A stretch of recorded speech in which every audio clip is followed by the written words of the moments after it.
Socrates famously said, "The secret of change is to focus all of your energy not on fighting the old, but on building the new." I love that as it so supports forward thinking. What am I creating? What am I building? And my daughter Mason knows a lot right now about creating new.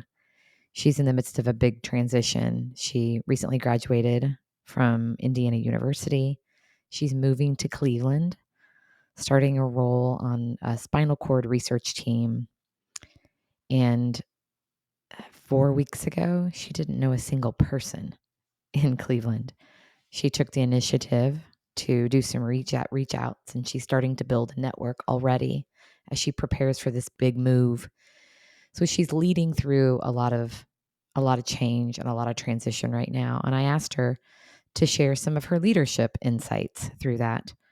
So for the next few weeks, every Tuesday, she's going to hop on the feed and do that. Check it out.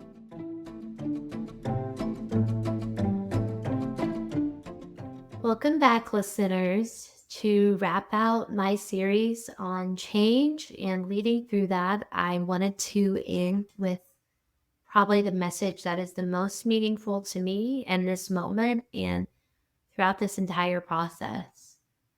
I've talked a lot throughout this takeover about being really honest and candid with you guys. And honestly, this is the hardest takeover series I have ever delivered. I have been having a really hard time and have not felt like I've really had that much wisdom to contribute. But I wanted to keep my word and do this series when my mom asked me to, and I told her I would. And it has been really healing for me. But it hasn't necessarily felt super full hearted. But I think this message today really is.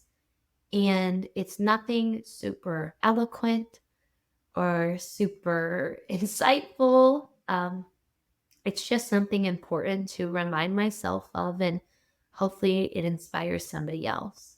So, like I said, I've been having a really hard time planning this move, planning this life transition, leaving people I'm really close to, leaving a chapter of my life I had grown very comfortable and fond in has not been easy, and it frankly has not been very fun. But I was talking with mom last week about why I even decided to do this move and why throughout all of these hardships, I still have something pushing me beyond the actual commitment to it because, those things can always be changed. And it's simply because I've done really hard things before.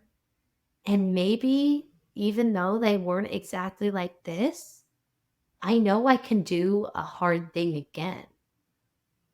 I have led through a lot of things that left me with the same feeling I'm feeling right now. And guess what? I'm okay. I'm better. I went through it and grew out of it to be here today telling you this story.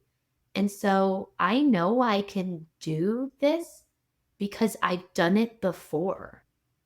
And so even though it's been tough, even though this series has been really hard for me because everything I've been sharing hasn't felt super profound and personal to me. It's kind of felt like a front I put on to share with listeners. I know within my heart that I'm going to succeed in this upcoming chapter and I'm going to lead through this change. And honestly, that's what I'm doing right now because I've done it before. I've done hard things before and I know I can do this hard thing. And I would encourage you to remind yourself of the same with whatever you're dealing with right now. We are always so much stronger and know so much more than we give ourselves credit for. And so I just want to leave you with that today.